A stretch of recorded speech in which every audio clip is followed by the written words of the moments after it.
Hello, North Country. I'm Patrick McCormick. And I'm Mohammad Zishan. We have a great lineup for you tonight. First, we have news, both local and global. Then we'll talk to some students on campus about the presidential alert system. Finally, we'll wrap it up with the crew's thoughts on the system. Don't change that channel. You're watching Mockingbird.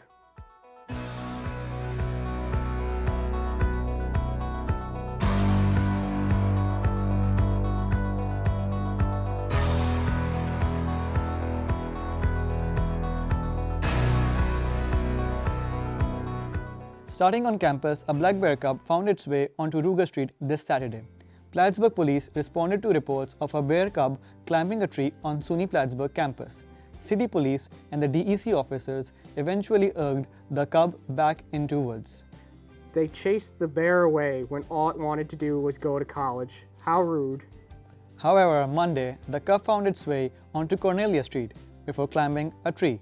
Eventually, the cub came home and was followed by officers back into the woods.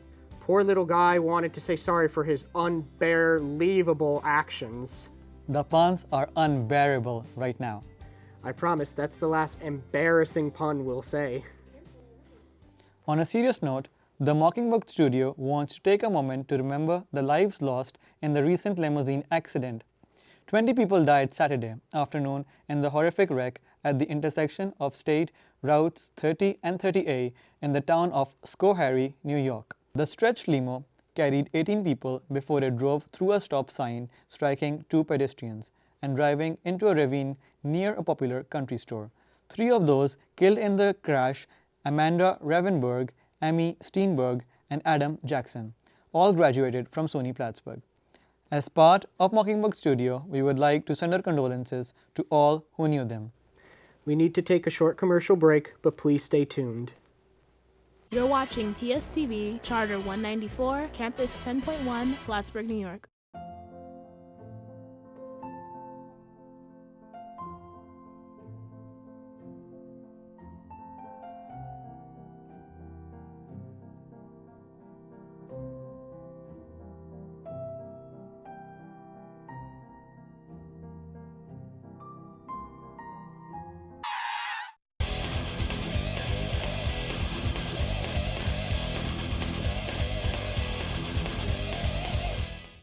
I am responsible for over 163 abductions, including Lucky Lindy and Patty Hearst. I have scammed Wall Street over 40 times since 1983, stealing upwards of $2 billion. I've evaded authorities countless times in every country I've sought refuge, and I'm still on the run. Oh! Miss Fabian, how does it feel to be captured after 35 years on the let's run? go. PSTV, Why'd you do always it? surprising. When I was in foster care, I never knew when I would have to move, so I always had my suitcase ready to go. Then one day, I was adopted. My new parents opened their hearts and home to me. My parents cook my favorite breakfast for me every morning. My parents take me on trips I never thought I would go on. They gave me a home and an even better reason to use that suitcase. My parents aren't perfect, but they're perfect for me. Here at PSTV, we cover a lot of hockey. It's starting to show. Yo, Manny! So how's it going? Yeah, see the camera, man. No problem. Here you go. Whoa. I had that reserved. Are you kidding me? No, I'm not. Are you kidding me? Hey, 2 minutes for fighting. What are you in for? Fighting. Yep, instigating. Happens. Welcome back to Mockingbird. It's time for global news now. For the NFL fans out there, ex-Chargers owner dies at age 95. Alex Spanos passed away Tuesday morning at the age of 95.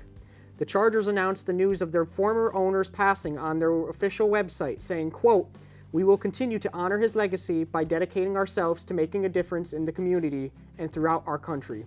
Spanos purchased 60% of the Chargers in 1984 to give him majority control. The family's stake would increase to 97% over the next decade.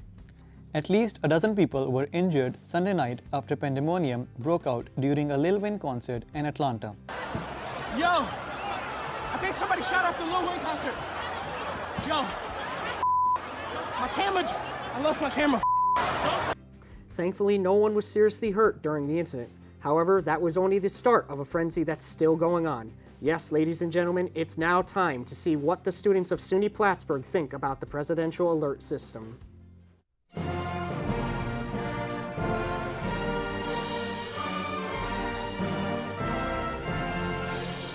I did get the alert. I did. I was in Little Al's at the time. No, I did not. You didn't? Okay.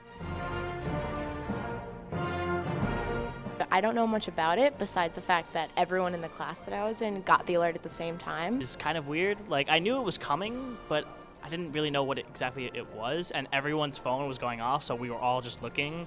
No one was really that panicked. Like, it wasn't a big panic because we all saw that it said no action required.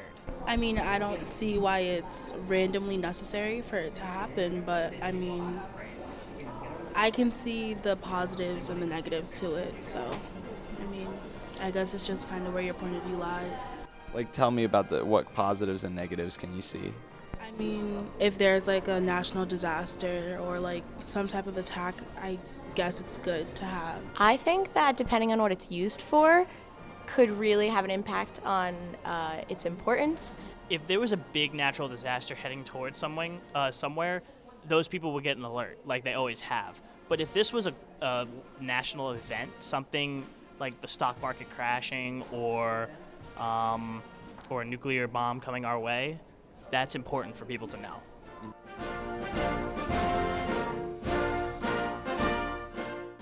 If it is used for something that is super urgent and everyone should know about that in like soon and like when it happens and it's worth causing that kind of much like panic over, then yeah, that's super important. Minor things, there's no reason to cause a panic for minor things. I just don't see why it's so randomly necessary. You're watching PSTV, Charter 194, Campus 10.1, Plattsburgh, New York.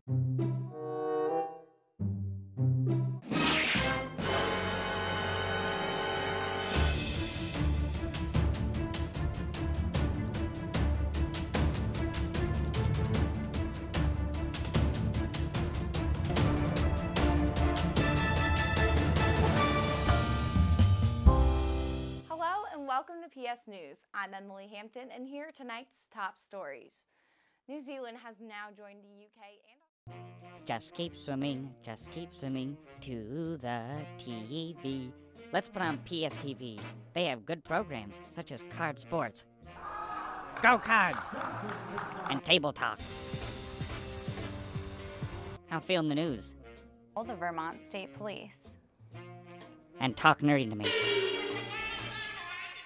Now that's student-made, professional-grade TV. Just keep swimming.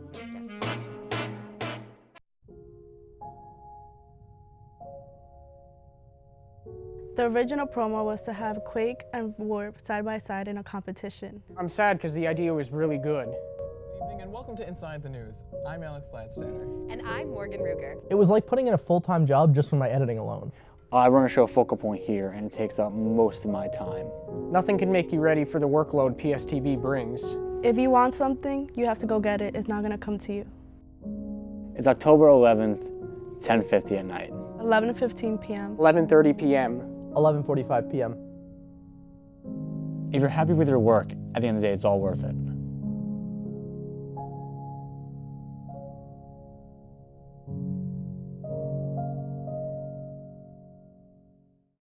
Students on the SUNY Plattsburgh campus that are looking for a place to get in their daily exercise don't have to look too far. Memorial Hall is the location of many fitness activities and is the place to be. From rock climbing, swimming, and weightlifting, there's something for everyone. For more information, call 518-564-2000 or visit www.plattsburgh.edu/athletic.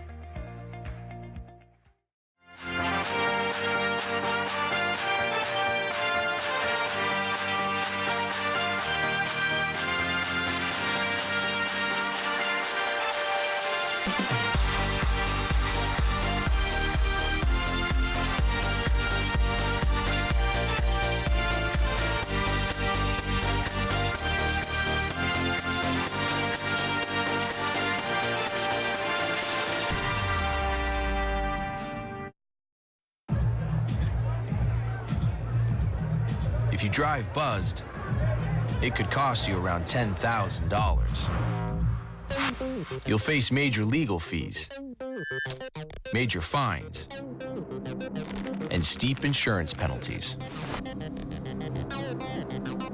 You could lose everything. Buzzed, busted, and broke. Because buzz driving is drunk driving.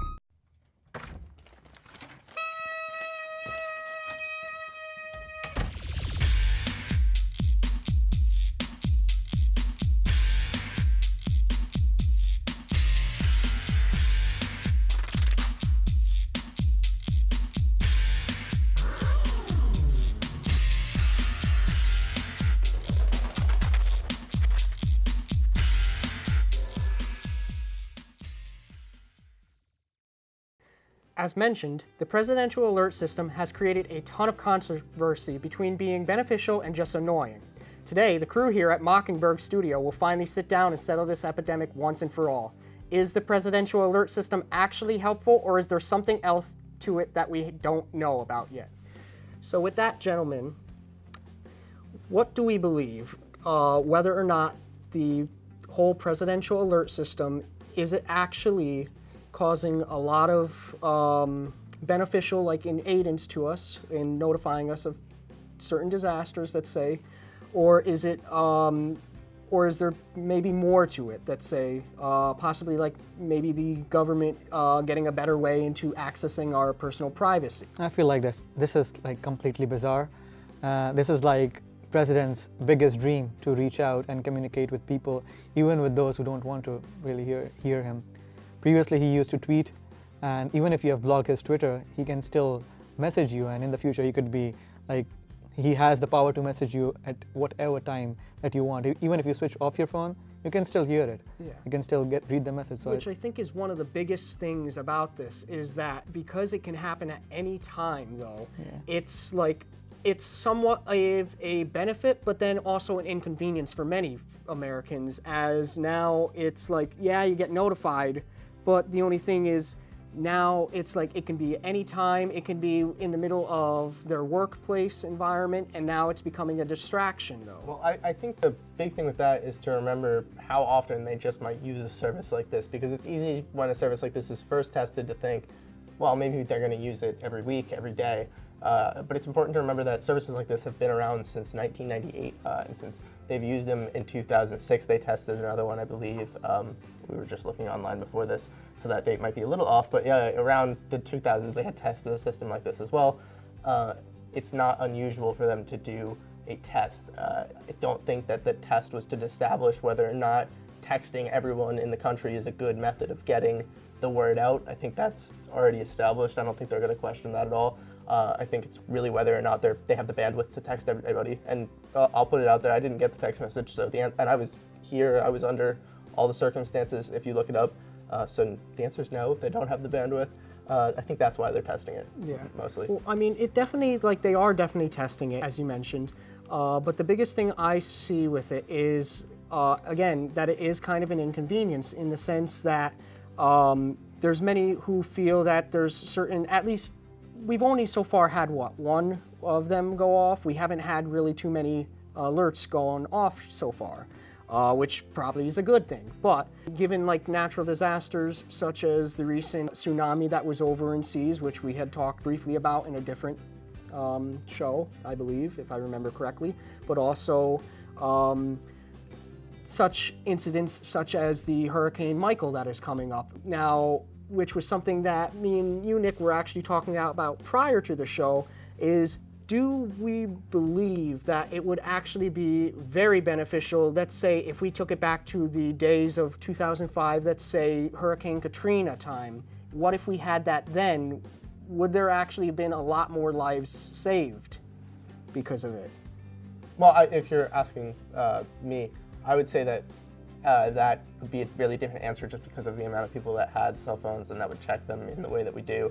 I really don't think the question is, again, whether or not people would get this text message and it would save them, because I also think that a lot of the times you would get a text message for something like a weather thing after you've already been aware that the weather is coming. I think the important moment for this would either be earthquakes or incidences of violence and such, urgent, sudden.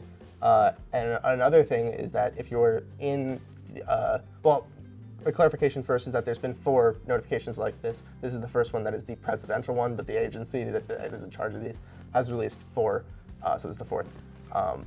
But on top of that, if you are going to want to test how the public will react to a presidential alert, it's a pretty safe way to do it for a storm that everyone already knew about at that point. But I guess, actually, I'm sorry. That has nothing to do with the storm. I'm sorry. Zishan, do you have any thoughts though on the matter? I just feel like that I don't think this would really benefit in any way possible. I just cannot think of a way that it would benefit. Like you're talking about hurricanes. People are already notified about the hurricanes through media. Yes, in this day and age, all of us have cell phones. We didn't have, not everyone had cell phones back in 2005.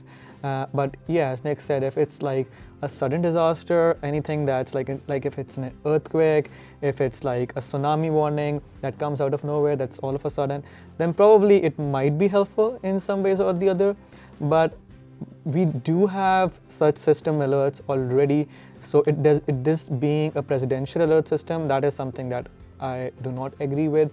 Knowing about how the presidential and how the government is going on these days, I just fear personally that this notification could work out in any way possible from now on. If it becomes successful, this could be used as a medium to convey any message, whether that be emergency or whether that be personal or whether that be like any way or form for the president to convey the message. Yeah. That could Zishan, be. Can I actually ask you how involved do you think the president was in this decision? Because I'm curious. I don't know either, but I would. See, that is a very valid point, though. I would have assumed that his involvement would have been minimal. I think that. I mean, personally, I thought it would have been a namesake mostly. Yeah, and I might be wrong. The internet also has spoken in several different things in the sense that is it actually now? Of course, more than likely, it's not actually President Trump sending them. However, though, a lot of Americans do believe that it is within, his cabinet secretaries and all of that. But is that just another possibility, leading on back to earlier, that is it really for the president to get notify everyone of anything, or is it just more for like general notification? I mean, listen, we're also plugged into the news. Like, if he tweets, we're notified of everything anyway. Like, exactly. You're going to see it on TV. As long as he makes it a little controversial, you're going to see it on TV, you're going to hear it on the radio. It really doesn't matter if he texts you. I don't see it having the capacity to even turn into something that it maybe already, in the light of what you're saying, like I know he has potentially the power to text people. I don't even think if he wanted to do that would be the best route for him to do that. It would be I just feel like you can turn the radio and TV on if you don't want to hear about his news. That is true. You cannot avoid that if it's coming directly on your message. And that's why there's actually, people have launched lawsuits about this, honestly. That is the one thing I do assuredly know. I believe that some of the reason why they've launched lawsuits is the big reason, for those who might not have seen it, is that a lot of the presidential alert system right now, you cannot actually disable it. Like, it is in your phone, which is another thing why people are up in arms about it, is the fact that they were able to install it without physically being there to install it on your phone. Without consent. And yes. Yep. Right. But I really don't think that consent is necessarily the most important part of an emergency text message, because again, I think a lot of the times this will be for instances. I think they always want to give it a blanket reasoning when they're explaining to us, hey, this is for a emergency like a this or that. But let's think of some out of the box emergencies. Let's say there's a kind of legal, there's no order of law anymore, and you need to know where looters are. There's looters in one area that can use a notification system like this, and it is the most helpful way other than TV, especially if the TV's down, something like that. And for them to actually outright tell you, hey, like, this is for cases of mass looters, like, that's pretty scary. I think that the public, maybe for good reason, can't comprehend the scope of this. Yeah, that it's like too complex at the moment. Yeah, or I mean, we don't even understand. There could be a million reasons other than the effectiveness of why they're testing this. It could be as small as a little bug they're working out. I mean, we really wouldn't know because we're not in the loop. Yeah, it's important to remember that. There was another testing of this sort. It wasn't a presidential text, but it was delivered to a lot of Americans around, I guess, 4 or 5 months ago, and it was about something around the corner of a missile being launched in California. That was it in was Hawaii. Accidental. Accidental one. Essentially, they have. That's actually a much different issue because in that instance, which we can talk about because that's when they remove it from the president, that was just on a computer that they could access and send out that a missile was incoming. Someone had sent it out, and there was a moment where it could have been canceled before it actually goes out, but because the person who was in charge of this whole situation didn't actually know his password for this account because he never expected someone to erroneously send out a missile warning. They actually were not able to stop it. So that's another example. Maybe we need something like this reserved for the president to protect from mistakes like that. Because those are, I mean, those can also cause problems themselves. Let's say you unnecessarily evacuate a huge crowd of people from an area, it could cause serious problems. Yeah, which is one of the things I will definitely agree with you on, that it's better to go ahead and evacuate people in the event of a real emergency. But that's one of the things is that in the event that it's not a legitimate emergency though, and they're just, I mean, yes, with hurricanes we have discussed, they're definitely like, they'll give, and besides with the presidential alert system, with today's technology between cell phones, as Zish mentioned, and all computers and all, the internet really truly and internet and cable, correction, truly provides a lot of substantial closure for telling you when these natural disasters are on the way. But I feel that in the situation of like accidental mistakes, that sometimes that can be a good thing, you know, just to be prepared for a real life emergency. But at the same time, all of those mistakes could potentially lead to more pandemonium and more chaos than what is intended. I think we just have to, it all comes down to whether or not you rely on each link in the chain following through on their job in a manner that's both ethical and just really on top of their game, because you could also just forget your password and send out a huge thing too. So honestly, I think that people, whether or not you disagree with them politically, to a certain extent, when you get to a degree of success, you can pretty much be on the ball for some things. I can trust that I don't think they'll misuse this just because I don't necessarily foresee too much of a benefit for them to misuse it. So I think you would just be on a negligence scale, and I don't think this is something they would leave to negligence. I think they're focused on using this in an ethical and minimal way. Exactly. If they're using it for disasters, if they're using it for really important news, then that's fine. But if it gets used towards the benefit of the president in the future, then it might be a problem. So if he used it for like his own personal use, let's say like to just randomly tweet somebody like, then in that case, absolutely that's understandable. Or just like message everyone that I'll be on Fox News at like this time, just like he used to tweet. Yeah. So actually, I was talking with my friends. I'm sure this doesn't air for a week at least, so it might end up happening between then. But we were surprised that an SNL skit hasn't happened with this, where he does end up just hooking up his Twitter to the alert system, because that's like primed and ready to go right now. There were definitely some I won't memes. be surprised. Like, there were definitely some memes on the internet that we can't unfortunately air because some of them were just quite vile, to be honest. But there were definitely memes already. Well, there were tons of memes. Oh, yes. About the whole presidential alert system and about that exact actual situation that you're describing, Nick, that that President Trump would actually use it with his tweets or that they hooked it up. But I'm very surprised that SNL has not actually aired something like that. I can see a lot of like potential in that, you know. Might be happening this Saturday. Oh yeah, might be. It's just that's how ridiculous I would see something like that happening. I don't think they could ever get away with it because I think it would be so massively comical. I mean, once you put something that, I think the general public misses a lot of the things that we would deem to be comical about the administration, either this one specifically or government in general. But when you force it on everyone's message feed, they're gonna laugh at you. Yeah, of course.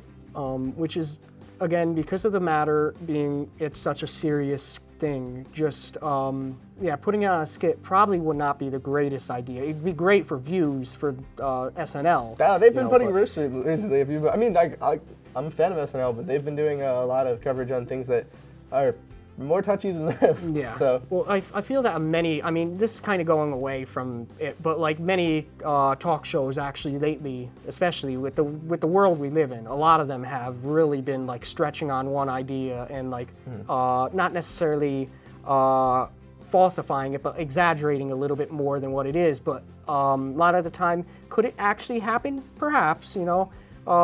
But in the events like that, I guess we'll just have to see if, hopefully not, but in the events that any real natural disaster happens again, that how effective this system could be. yeah, honestly, I'm surprised more people didn't react the opposite way and say they were scared of how little these things are tested and that this caused such a big deal. Because like, if we have these things, we should probably test them because it's pretty.